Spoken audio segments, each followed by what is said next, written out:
आनन्दमानन्दकरप्रसन्नं ज्ञानस्वरूपं निजबोधरूपं योगेन्द्रमिडियं भवरोग्यवैद्यं श्रीमद्गुरुं नित्यं महं भजामि। ॐ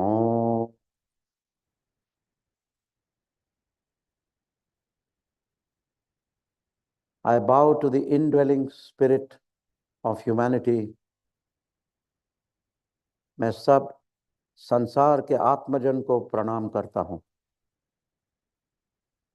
Can you please lessen the volume, please? I will first begin by telling you what is yoga. People want to know in simple terms what is yoga. Yoga, in a short words, is the union of the individual consciousness with the universal consciousness.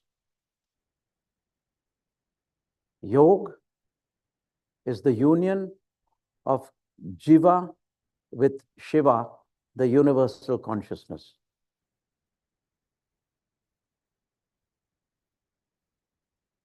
The third definition of yoga,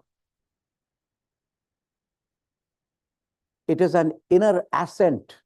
Yoga is an inner ascent through ever more refined and ever more expanded spheres of consciousness,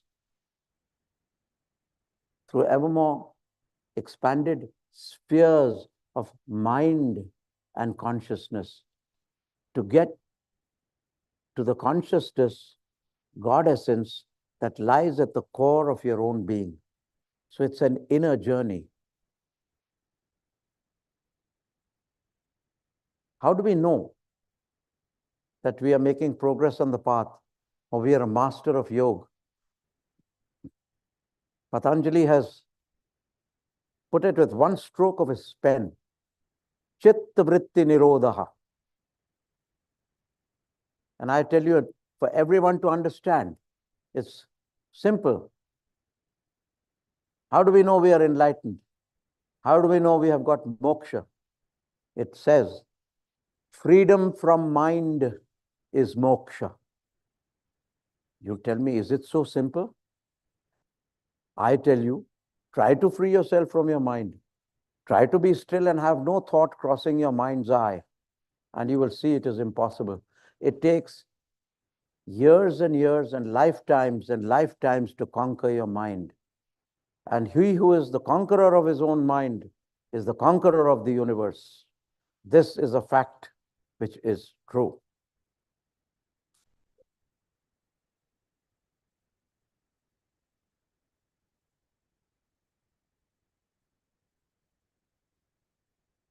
Yoga is an inner ascent through ever more refined and ever more expanded spheres of consciousness and mind to get to the God essence that lies at the core of your own being. Now I will get on to talking about yoga and Kriya Yoga, which we practice, and the benefits thereof. But we as the organization, as an existing reality on earth, we have a certain soul cry. And this soul cry binds us as one being. And my soul cry, which I had already requested when I went to the United Nations, I said, put this up on your meditation hall. I was not able to do it, but this is the soul cry. Humanity, our uniting religion. Breath, our uniting prayer. And consciousness, our uniting God. Nobody has any objections to that. So this religion, so-called, covers the whole globe and is really fit for people to inwardly digest and live by. Then we have a mission statement. We are known as the Hamsas. The Kriya Yoga tradition, my organization is called The Siddhanath Yoga Parampara, the members of it are called the Hamsas, the swans. So we are called the Hamsa Parivar, the swan family, universal swan family. So the first mission statement is, we the Hamsas, Hamsa is a symbol of the soul. We the Hamsas are meditated to the furthering of human awareness. This is the work of all of us. We should meditate to the furthering of human awareness. Awareness is divine consciousness, which is the religion. It's not Hindu, Christian, Islam, Muslim, 70 Adventists, none of those sectarian things. It is humanity and consciousness. We the Hamsas are meditated to the furthering of human awareness. We the Hamsas are dedicated to new life awakening. This is the third one, for earth peace healing through self-peace healing. That is healing. And we the Hamsas are dedicated to serving humanity as our larger self. So these are the principles and ideals we stand by. I'd like you to know this, because if you know this, it's easier for you to join such a vast humanitarian movement, which is for the whole of humanity. We pray for the love and peace and spiritual evolution of the whole of humanity. Now, getting to the science of Kriya Yoga. Kriya Yoga and Raj Yoga are intimately linked. In the sutras of Patanjali, one of the chapters is on Kriya Yoga. There's a big section on Kriya Yoga. And what does Kriya Yoga consist of? Kriya Yoga consists of three basic principles, which are called tapa, which means self-directed austerities, swadhyaya, self-directed studies of the supraconscious states of your mind. That is swadhyaya, self-conscious study with your own effort. And the third is, factor of Kriya Yoga is Ishwar Pranidhan. That means total surrender of yourself to God and his divine representative, the Sadguru. These are the three factors. So when you go to tapa, they are self-directed disciplines. You get up in the morning, you discipline yourself, you keep your timings, you keep a proper diet, you meditate at the correct time, eat at the correct time, sleep at the correct time, and do yogasanas. It's all done in a sequence to tame and tune your mind to be more sensitive to the higher faculties of nature. And soon you become more and more refined. So tapa, there is yam, niyam, asanas, various bodily postures to strengthen your spine, to give an energy boost to the kundalini. These are all very important factors. Then comes the mental aspect of it, swadhyaya, swa, adhyaya. Swa means self, adhyaya means study of the self.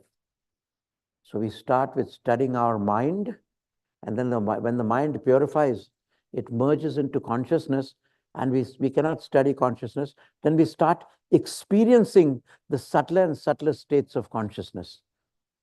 This is what the study of yoga is composed of. Swadhyaya, self-study.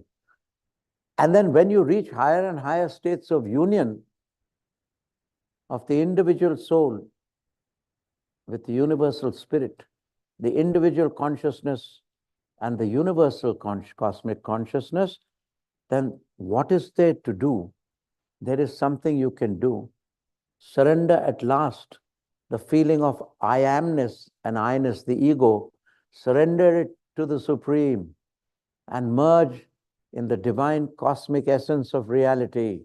That is called Ishwar Pranidhan, total surrender to God and his representatives. And it's only when you let go, your ego. It's difficult to let go the ego. You cling on. You cling to your body, you cling to your senses, you cling to your desires, you cling to name, you cling to fame. When you let all of these go, the good Lord, the reality of creation comes to you, and He is, for your limited mind, totally and absolutely beyond comprehension, like a huge void, a huge infinite eternal awareness, and He will satisfy all your little fragmented space-time events and desires. For underlying the fragmented space-time desires and events of creation, the underlying ocean of reality is existing forever and ever. And that is our parent source. When we get over this froth and bubbles of this worldly existence, we go to the one reality where there is neither froth nor bubbles, but there is the real. We do not know whether there is God.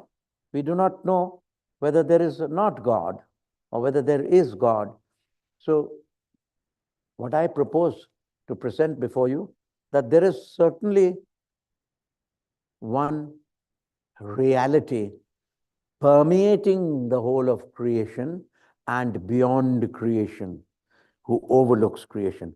So I call it reality. You can call it God or Allah or Ishwar. These are questions of mere dialect. The essential fact is that there is a reality which we can comprehend in fragmented spaces in day-to-day life, and which is also beyond our comprehension.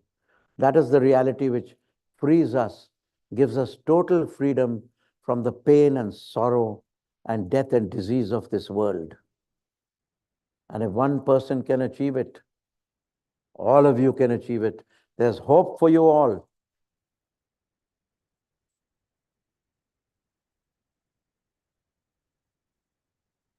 I guarantee your progress, for I am there for you as the presence. Those who are prepared to get initiated from this humble servant of humanity, I vouch that whether you are in South Africa or North America or Australia or in the Bermuda Triangle, I will be there with you. When you practice the Kriya breath and you say, Gurunath, come to me, I will come in your breath, and you will find your breath is lengthening. All the people here have vouched for this.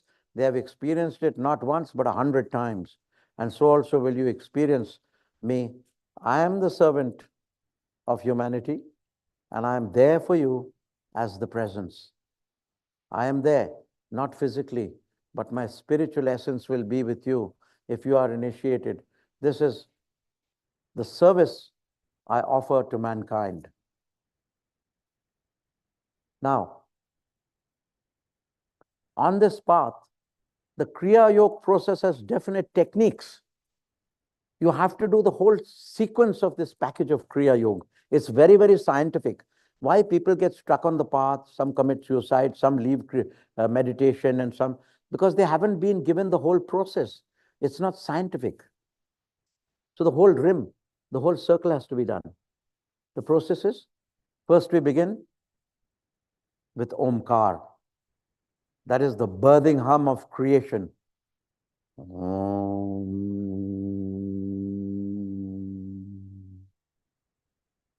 This is the sound of creation, the sound of the Divine Mother when she is giving birth to the countless galaxies and stars and quasars in her eternal dance.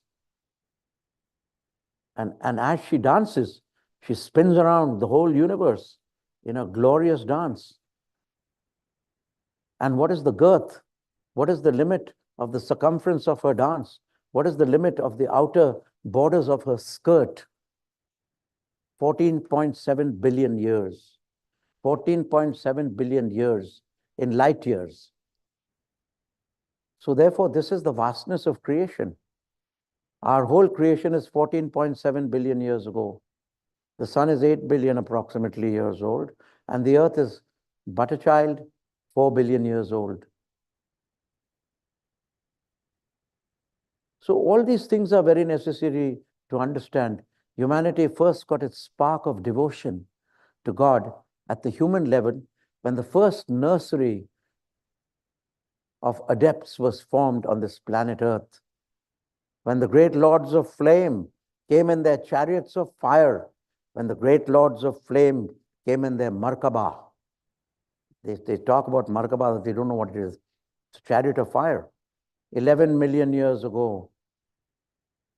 And the head of this was the being called Shiva Goraksha Babaji.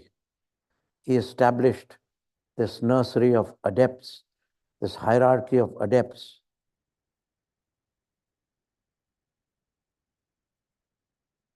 $11 million years ago, and the spark of devotion, meditation, and intuition was added to the normal evolving human mind. It got an extra spark of intuition with which it could connect in this Jacob's ladder. Physical body, emotional body, mental body, and last of all, the intuitional body, and then the spirit. Intuitional body is like the making of the soul. They could contact. For these, there were various techniques given by Kriya Yoga and Raj Yoga. The Lord Patanjali and Shiv Goraksha Babaji gave techniques of Kriya Yoga. Very simply, they were the first we start with the Omkar technique, the birthing hum of creation. The second technique is the vital breath. It's called the Kriya Yoga, the Pran Apan Yajna, the sacred Pran Apan fire ceremony, where you offer the exhaled into the inhaled breath and the inhaled into the exhaled breath. And Lord Krishna tells Arjun, hey Arjun, fear not. He who practiced the scientific breath, the spiritual breath of Kriya Yoga, shall not die in vain. He shall lose the effects of his past bad karma and become a high-souled being. And Gorakshanath tells Bhartarinath, O Bhartari, this high-souled being shall attain to me. He shall attain to divine eternity. This is the promise given by all the masters of the past, whether it is Krishna, whether it is Shiv Goraksha Babaji, whether it is Christ. They have given this science to souls on this earth so that they can evolve from man the brute to man the man to man the God. You have seen in our present world situation, you have seen political and emotional and mental upheavals where man behaves like a brute. Have you seen man behaving like a brute, truly? So in our humanity, there is man the brute, then men behaving like men, civil society, cooperating with one another, helping one another, living in harmony. You've seen societies like that also, right? And you have seen great souls who give up their life for others so that others may live, and who are constantly in meditation, always asking for the welfare, the progress, and the love of humanity. You've seen people like this also. So there's such a vast difference in the psychophysiological and the mental expression of the human condition. And yoga tends to correct this and lessen the gap. Yoga gives you techniques whereby you can lose your ego, get more courage, sacrifice your time and your energy for the benefit of others. Right? So these are the techniques. So first is the Omkar Kriya, then is the Pranapan Yajna, the breathing technique which we do, known as the Shiva Shakti Anusandhan. This breathing technique is known as the Yoga Pranayam, the Kriya Yoga, the Shiva Shakti Anusandhan, the Pranapan Yajna. It has these various names. It's a very ancient technique from the Himalayas and the great masters. The third technique, which will be taught to you in Kriya Yoga, will be an exercise called the Mahamudra, the posture of the great liberation. As you stretch forward from side to side, you open the vertebrae. The spinale vertebrale.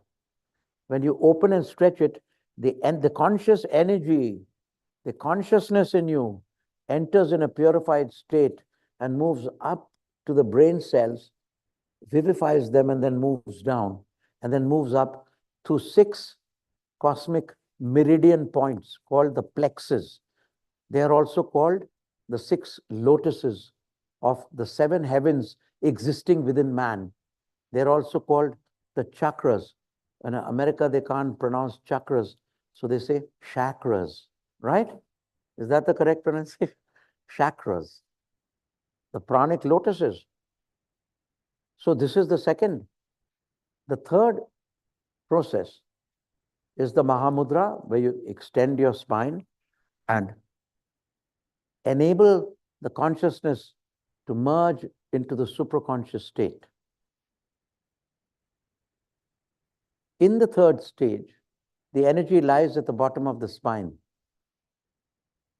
where the burning fires of creativity and evolution exist, which are not revealed to man unless they open it. The magic mother should come, and the process should be there, the Guru's grace, to liberate Cinderella from the embers at the base of the spine. Cindy is at the base of the spine. That is the Kundalini. And when Kundalini is blown by the breath of Kriya and is fanned, she blazes and awakens and gushes up the chimney of the spine, dressed in her glorious form, to meet her Lord, her Prince Charming at Sahasrar. So that the Shakti, the feminine energy, meets Shiva at Sahasrar, and that process, you are liberated, you are free and one with the Lord. Glory, hallelujah.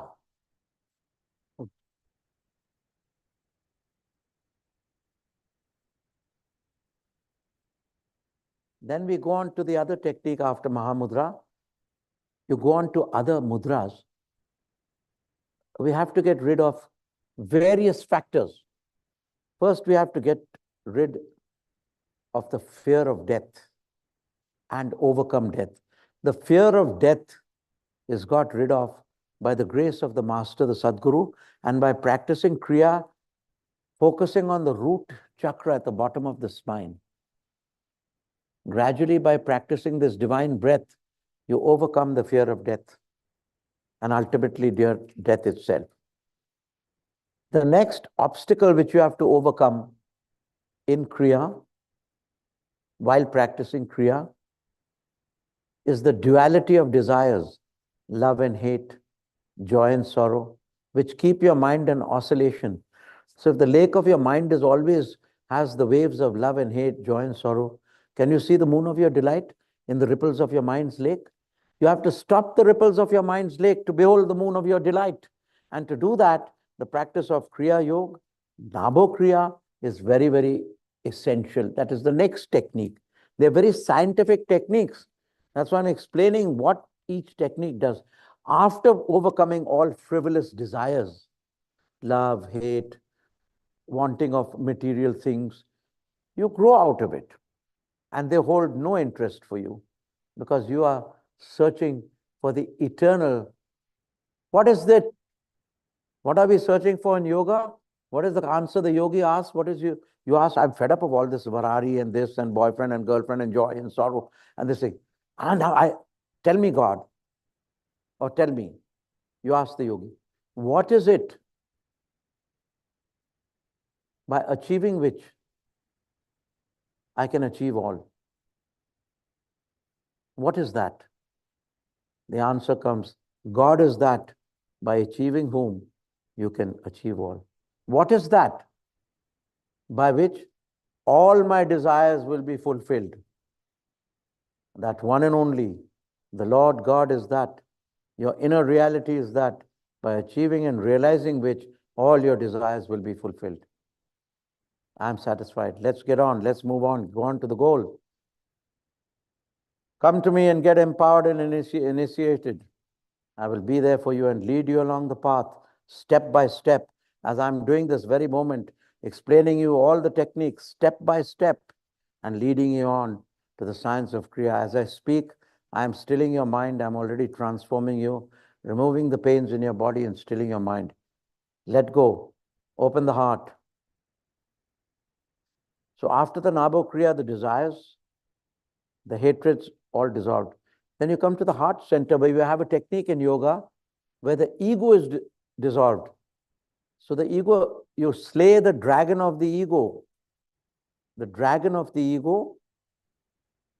Have you seen the picture of St. George? There are three equivalents in the dragon of the ego. They're all dragon slayers. Dragon slayers means slaying all the desires and the feeling that I am the doer of these things. You are not the doer. When you have the feeling that you are just a conduit, just a channel, and the glory of the Lord flows through you, not saying it mentally, but realizing it, then your ego is dissolved. So you slay the dragon of the ego to get rid of that feeling of me and mine, because the ego is the greatest obstacle which blocks your individual consciousness from merging with the universal consciousness. The ego stands like a big wall between your individual consciousness and the Lord, universal consciousness. So that is a technique. Hriday Kamal Dal Bhedan.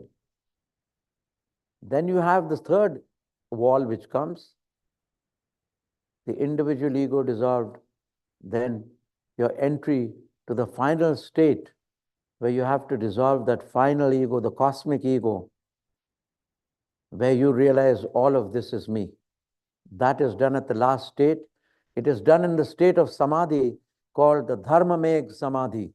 I hope I have given you a very succinct and explicit explanation of what is Kriya Yoga, what is Raj Yoga, what is your goal, what you have to do, your soul cry, your mission statement, the techniques you have to practice, all is laid before you. Now it is your choice. I am there for you as the presence.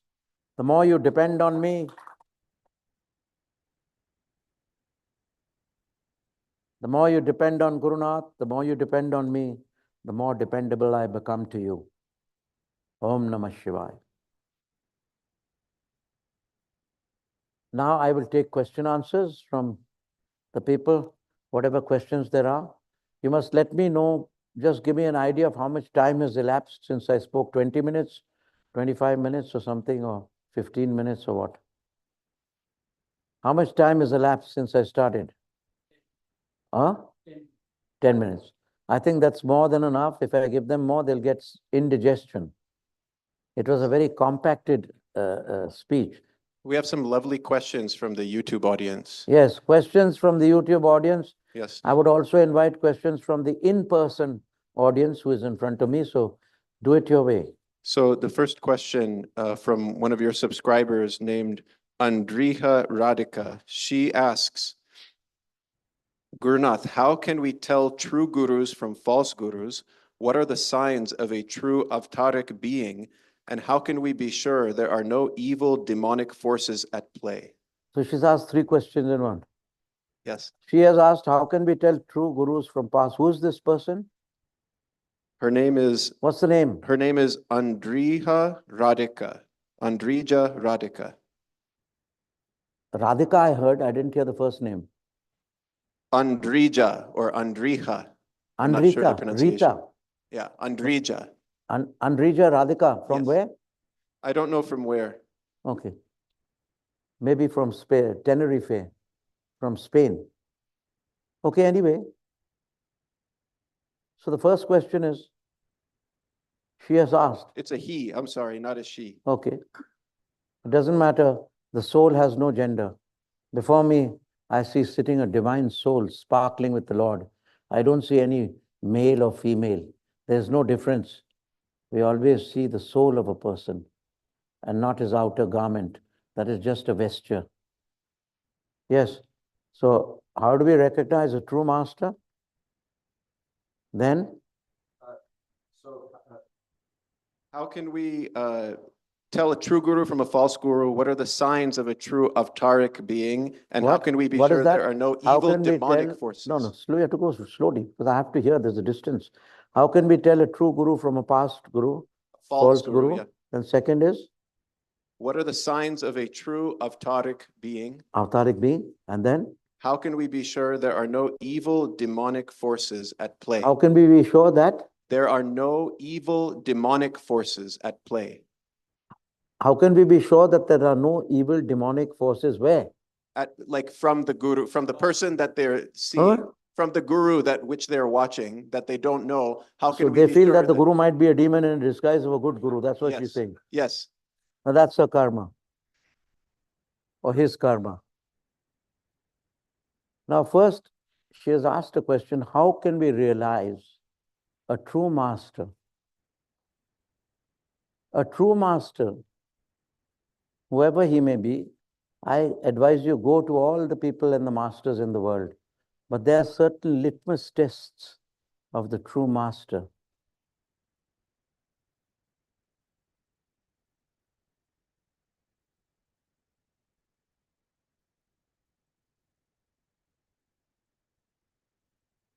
There are certain litmus tests. The first test of a true master is then when you come in the presence of a true master and he sits before you, your mind stills. It's totally focused on him. You're hearing him, and all your other errands or jobs or work, they seem to be very tinsel and frivolous, and the gravitas of his speech conquers your heart and makes you feel that this is the most important knowledge that you are drinking at the present moment. And your mind is not scattered, it's totally focused on the master. That is the first time, the sign that you are listening to a true master. Secondly, there will be the aura and the energy. There's a constant flow of transmission from the true master.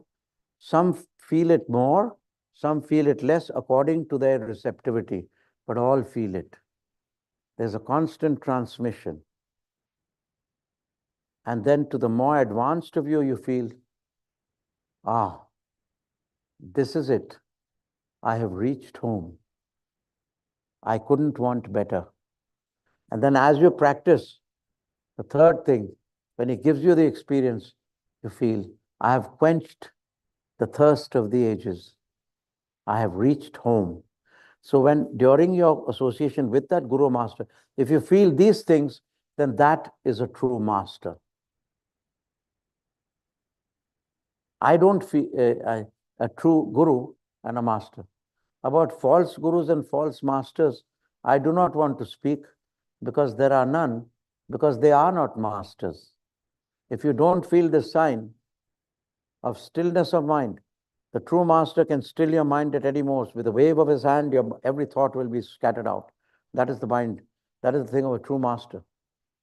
He should have conquered his mind and got moksha. But how do you know he has conquered his mind? With a wave of his hand, he can conquer your mind too.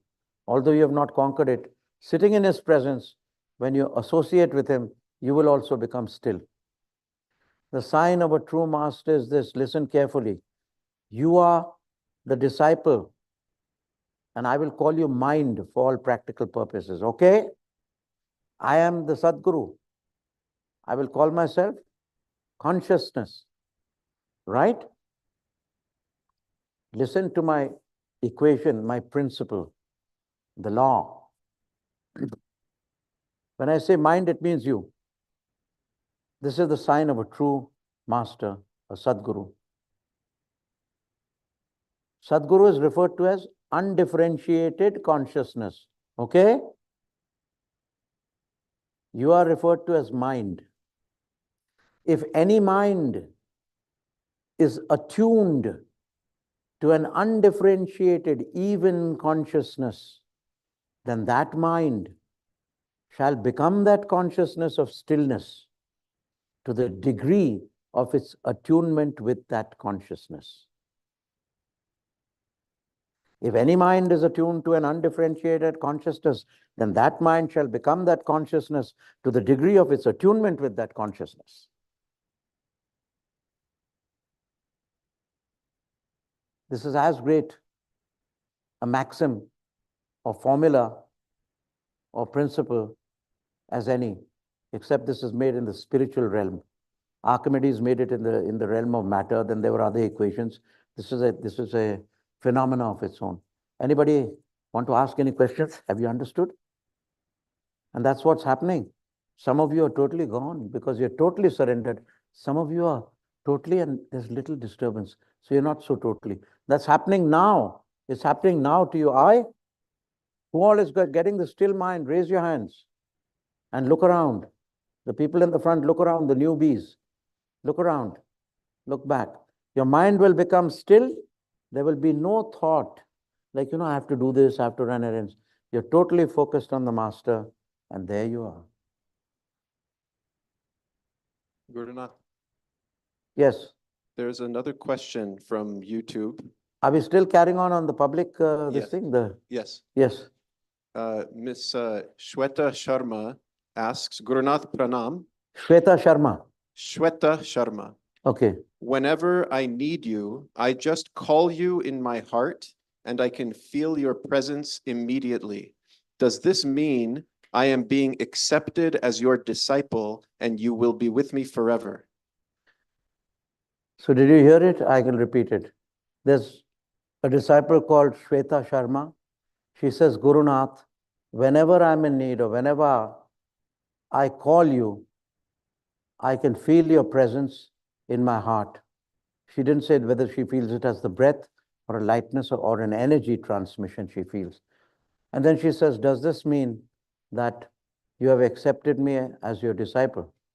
So it obviously does, because if the master has initiated her and he goes thousands of miles and he transmits his energy, it's definitely that he's there for her as the presence. The answer is yes. And so all of you who receive it, you are disciples to the degree that you are at one-ment with me. If a person looks at me and goes straight into samadhi, you're totally one. Samyam. If someone listens and is engrossed, but still looking at the dog they have tied outside, their pet dog is there, or they're still wanting to get their bottle of water, then that's a distracted mind. They're not totally focused. But if you're totally focused, you're at one. The subject and the object become one. You forget yourself. When you forget that you're sitting there and you're totally engrossed in your master, that's it. You have become one. Perfect concentration. Samyam. Yes, next question. One more from YouTube. Mr. Michael Bone, who is a longtime disciple, he asks, how to withstand the heat and purification effect of Kriya Yoga when difficult karmas come on strong. Yeah, he says how to expand. How to withstand. How to withstand. The heat and purification effect of Kriya Yoga. How to withstand difficult karma when they come on strong. Correct. After that? That's the question. The purification effect of Kriya Yoga, which brings upon... Does purification affect the Kriya Yoga?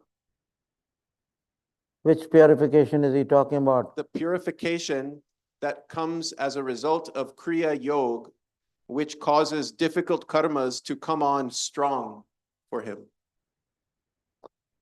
So this is a two-way phenomena. When you practice Kriya Yoga, your negative karmas are wiped out very fast. And the sting in the pain of that karma is taken by the Guru.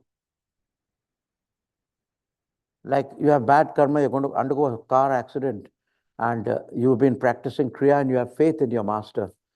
Master, I'm surrendered, protect me. Raksha Raksha Go Raksha Raksha Raksha Raksha Raksha Siddhanath Raksha Raksha Siddhanath. You're doing it. And you're doing Kriya for 6 months. And you undergo an accident where you're this thing.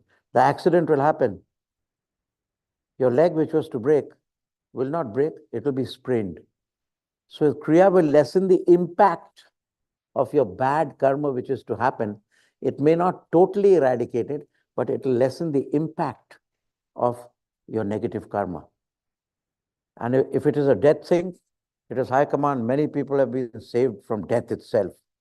There are 3 or 4 cases I know, people, sincere practitioners, they have been saved from death. That is the power of the Sadguru Babaji.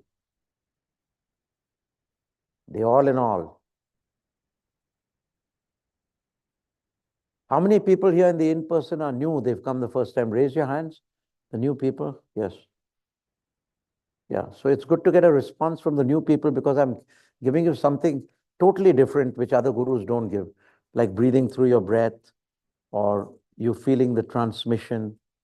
You're feeling very peaceful and calm. And if you pay attention, suddenly your spine will start getting straight. The pain in your shoulders or back will be eased out. Just by sitting in the presence of the master, all will happen provided you are in tune with me. Tune means same wavelength. CPS, cycles per second, alpha, beta, theta. So if I'm sending you vibrations at theta, then you should be at theta, right? Then you will get the maximum effect. So this is the answer to this question. To worry not, keep practicing your Kriya. If you just start newly and the karma is coming upon you, then you have to bear that karma. But it can mitigate the ill effects of what is to befall you in future. And that depends on the intensity of your practice, how much you can avoid that bad negativity. Normally people go through it bravely. You have to be brave, but don't leave the Kriya, keep practicing it. Be brave. Sincerely practice it. Yes. Can we take any questions from here, from the live audience? Can't hear. Can we take questions from the hall? Questions from people in person.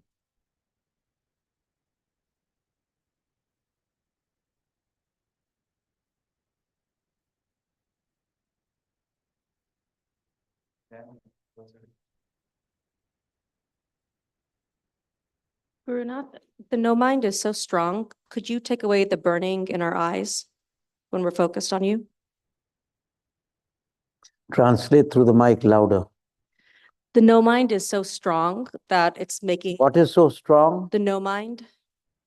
In alliance? My no mind transmission is so strong. It's causing burning in your eyes. Okay, so I will take away the burning of your eyes. Keep your eyes open and look at me. All of you look at me. All your burning will go if you have it. Are you ready? Okay.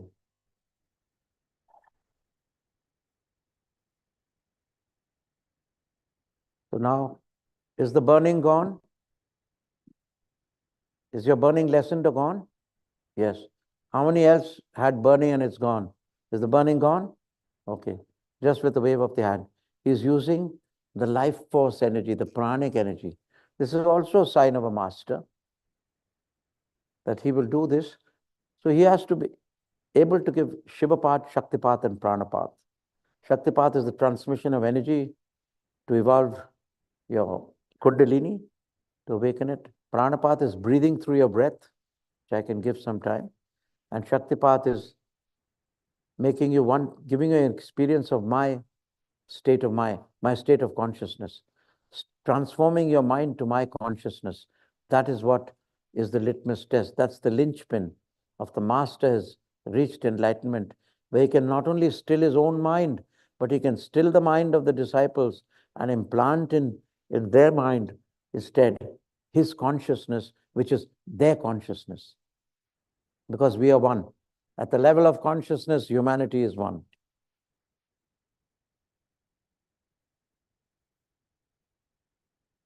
The question comes from the Zoom audience, the Atmanar, the Kriya Yoga Empowerment. They ask, what can be practiced? This is from Amanpreet Doad. Amandeep Dode. Amanpreet Doad. Dode. What can be practiced in daily life to increase surrender and to increase awareness consciously apart from the practice of Kriya Yoga?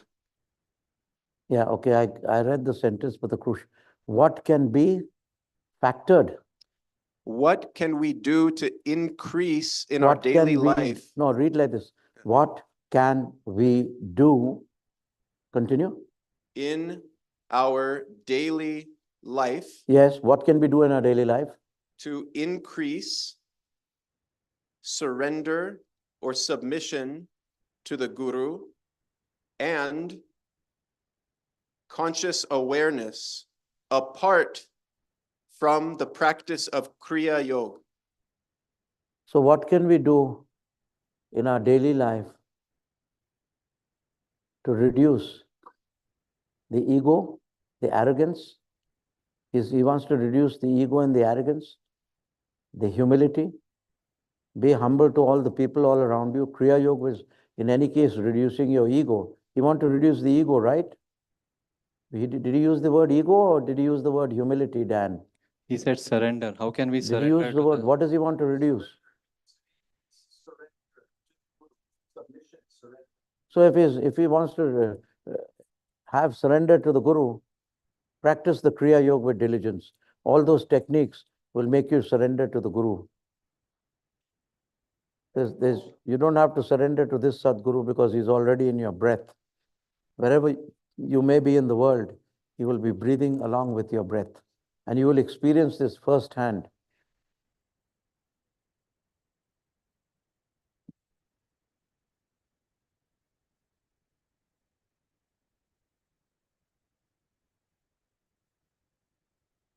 I had a question. When in Omkar, when we You see, our system here is very bad. The system of transmission or hearing me, can everybody hear me? But the system of the noise, the sound question coming to me is we must improve that digitally. Either put up a mic or an amplifier or something, because every question I cannot hear. And that gives me an unnecessary strain to my brain, whereas the questions are no questions. I'm already solving your question. Yes. So in Omkar, in Omkar, we strike the chakra and it starts as a point strike and then it spreads, and then it envelops the chakra. That's kind of like concentration, meditation, samadhi. So it's like samyam. It's a very complex question, and I need to hear every word clearly. You have to come right up here and tell me you're talking about the technique itself. So could you please, sir, take the effort to stand up and come 10 to 12 steps near to me. I will not harm anyone. I will just transmit. I'm transmitting love. So Sure. Dear Dan, you can step up 4 or 5 steps. Yes. Yes. Should I just shout? Yeah, you can just, yeah. So in Omkar, we strike the chakra. In Omkar Kriya, we strike the chakra. With Om. We are telling a technique to the open house. Remember, Dan, is this a proper question, Kogan? To tell this question to an open house, the actual technique of Omkar? Then we can close the open house. Close it. Okay. Okay, chalo. Yes. No, let him ask. Let him ask. They will not know it. Okay, so the chakra is struck with Om. Yes, struck with the sound. And it's like a pebble dropping into a pond. Okay. And then it spreads. It spreads. And then it envelops the whole pond. It envelops the whole pond. The whole lotus. So it's like starting with concentration. The spread is like meditation. And then the enveloping is like samadhi. So then it's like samyam, because you have concentration, meditation, and samadhi.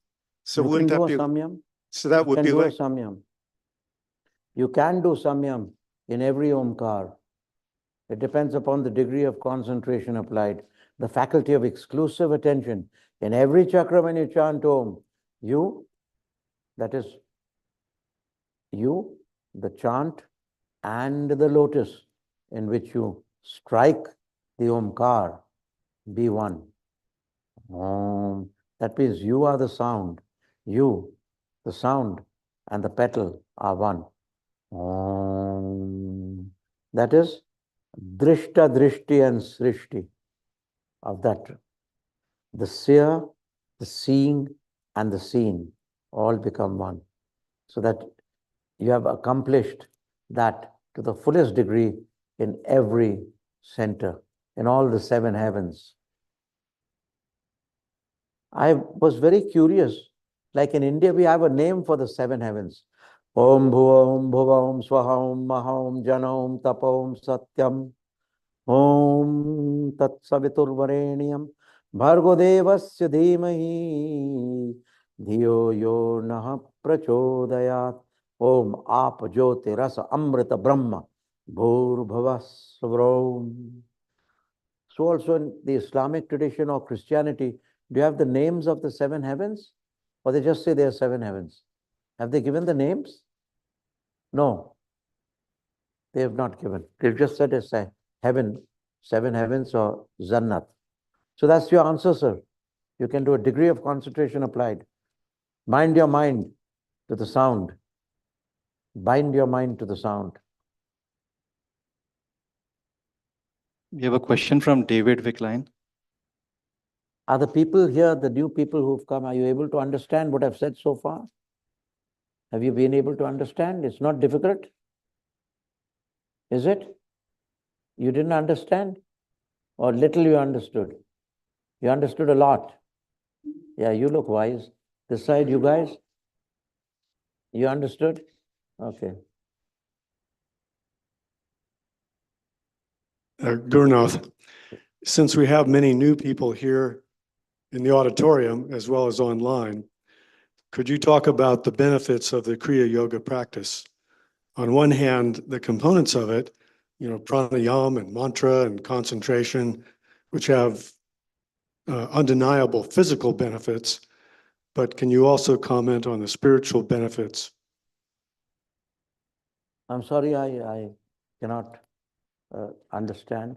If you can speak without the mic also, I can write up here. You'll have to in future improve the system of the mic.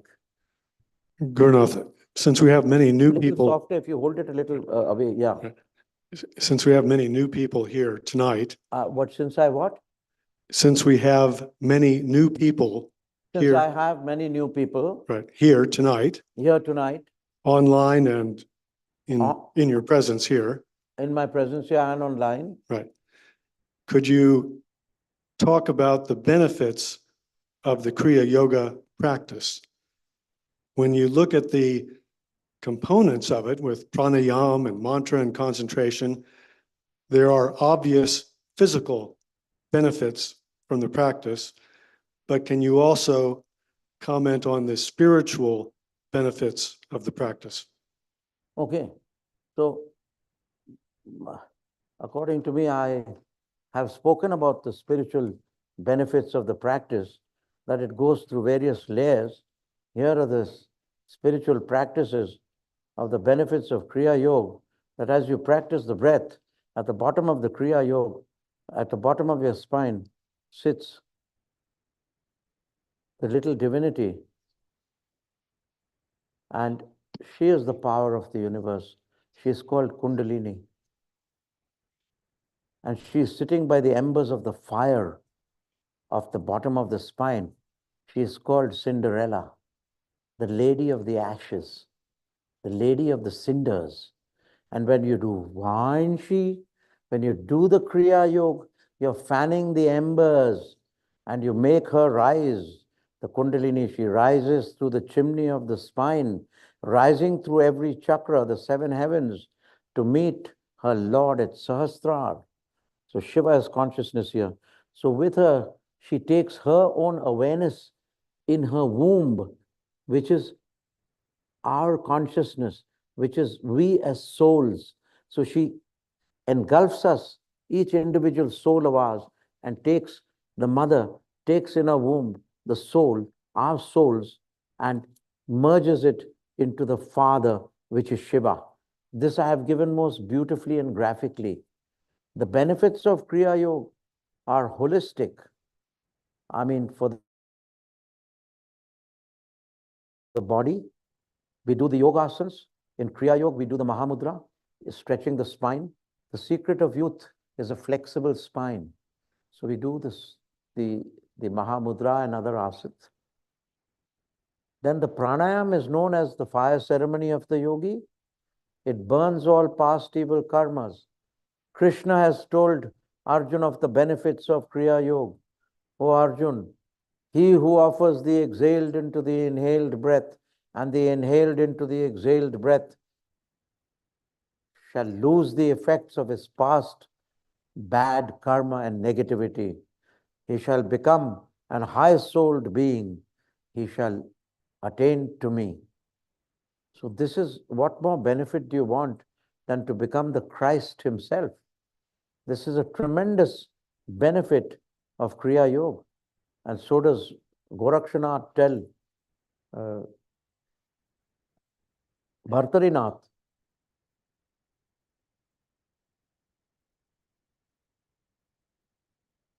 जो ईश्वर में खो जाता है वो हर क्षण अमर हो जाता है, न भूत भविष्य सताता है, वो हैपन मस्त हो जाता है.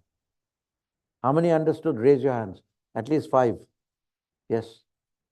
So this means he who gets lost in samadhi, in the practice of the Kriya Yoga samadhi, in paravastha, जो ईश्वर में खो जाता है, he who gets lost in the God essence of paravastha, वो हर क्षण अमर हो जाता है. He becomes immortal from second to second. न भूत भविष्य सताता है. Neither the past nor the future can harass him or kill him or degrade or disintegrate him, for he is one in the bosom of the Lord. He is ensconced in the center of consciousness. And happen mast ho jata hai. He becomes drunk. He becomes drunk in the divinity of his own being. So do you know what is that? He becomes drunk in the divinity of his own being. So this is the benefits of Kriya Yoga. There can be no more benefits. There's popular science, there's mechanics, there's politics, there's all these economic subjects. But if there is no proper healthy man to run politics and economics and run the world, then what is the use of all these subjects and all these techniques? If the man is not present, if he's doddering or he's got Alzheimer's, he cannot run the whole situation. So yoga is a practice which keeps you fit so that you can enjoy life and progress in life and have God and mammon together. You can have both, but you must be constant in your Kriya practice. And you must start not at this age. I'm 80 now, but because I started at 20, I'm able to walk, I'm fit, I'm able to swim. So you must start the Kriya practice with your exercise at a young age. This is very important. So this is the practice, the practical practice of your keeping a healthy body is a benefit of Kriya Yoga. Having a good diet is a benefit accrued from Kriya Yoga's prescribed diets and healthy exercises like Mahamudra. And then you have devotional songs like bhajans. They keep you in a balanced state.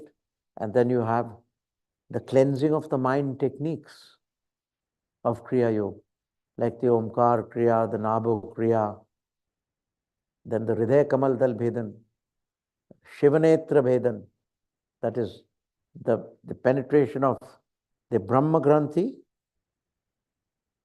Vishnu Granthi, and the Rudra Granthi. In the Brahma Granthi, the benefits of Kriya and Nabho Kriya, that you can conquer the fear of death.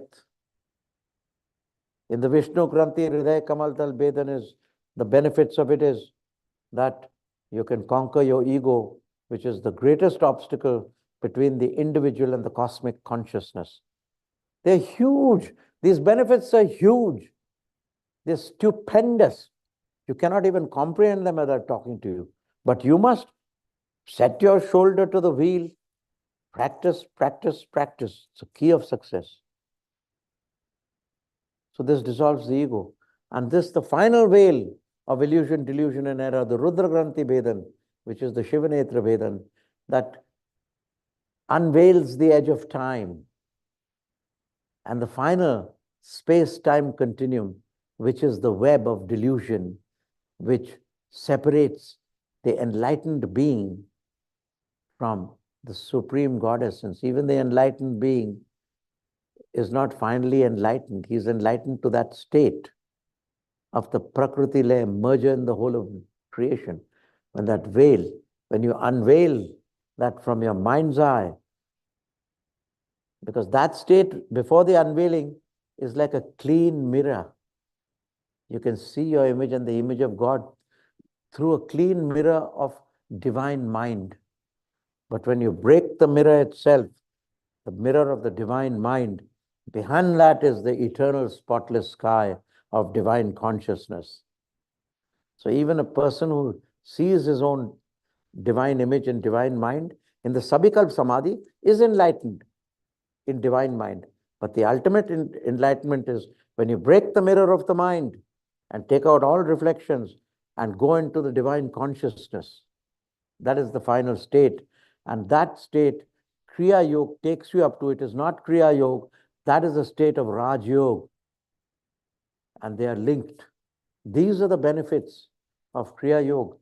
What can I say about the benefits of Kriya Yoga? What does Kriya Yoga give you? In one word, I can describe the benefits. What are the benefits of Kriya Yoga? God. Is there anything you want me to say? Is there anything more? Do you want anything other than God? There are these new ice creams which have come now. Twix ice cream. I promise you that it is so beautiful that in the penultimate stage you can still keep your desire. I tasted a Twix ice cream. One of my well-wishers brought it to me. It was very close to a heavenly experience. Not the ultimate finality, but to a heavenly experience. So you can have all these things, but that is the ultimate. What is that? By knowing which I may know all. God is that, by knowing which you may know all. God is that.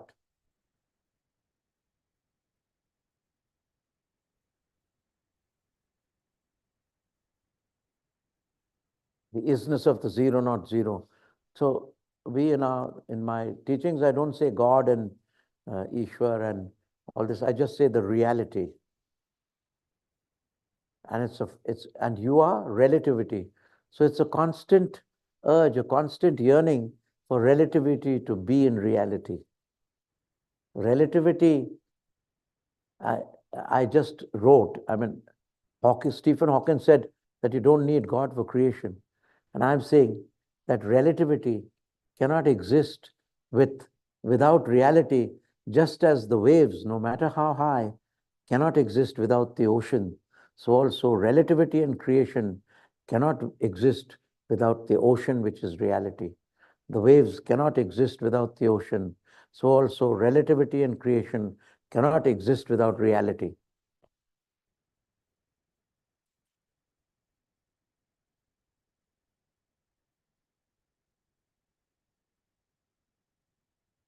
I hope you're convinced, because everybody has been to the ocean and they know that they are the waves.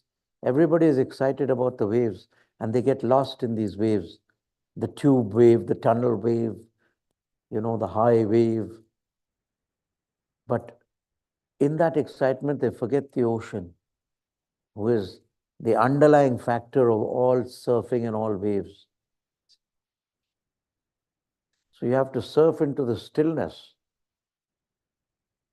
which is the underlying factor.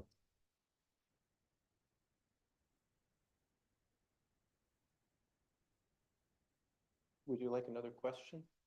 I want a cup of tea. Next time I shouldn't have to shout it out. You must get it immediately and get me a better cup. It's a Jalki Bunky cup. Let me have this now. I'm used to a cup and saucer. This I don't drink in this. Give it to me here. Yes, ask the question. So Piyush, Shubhangi's husband, sorry. He asks, how do you surrender? No, who is this? Piyush, Shubhangi's husband. Shubhangi's husband, Yes. Piyush.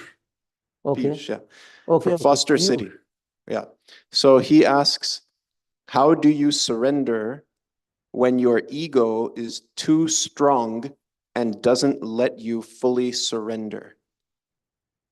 If your ego is too strong and doesn't let you fully surrender, there will come a time where such an incident will happen in the outer world which will humble you. You either get a thrashing, or you'll get kicked out of your seat, or somebody will, in a debate, he will defeat you. So all egos have a fall. Everybody, either they learn by their own practice and effort, or they're taught by the outer world. So be prepared for one or the other. That's the way of the world. Those are the circadian rhythms of the world. Either you go with the circadian rhythm flow, or you go against it and bear the results. It is simple. If you cannot do it, if your ego is so strong, life will teach you a lesson. It's nothing. I've seen very, very egotistic people, and I've met them after 5 years, they become humble.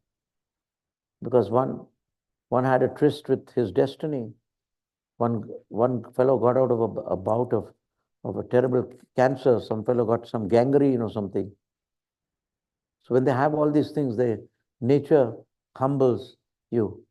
And especially the rounds of Saturn, when they say the Sadhisati, the 7.5-year round of Kronos or Saturn. And instead of making you say hey and you and being rude, it makes you say sir. To your colleague, you say sir. Because it's battered you and patted, it's pated you so much that you become one of the finest pates, well ground and well humbled and good to taste. All of you have been through that experience. When you go through a tough time, the most arrogant of people have become so sweet and humble. Because nature has kicked them around. So don't worry. One thing or the other will help you.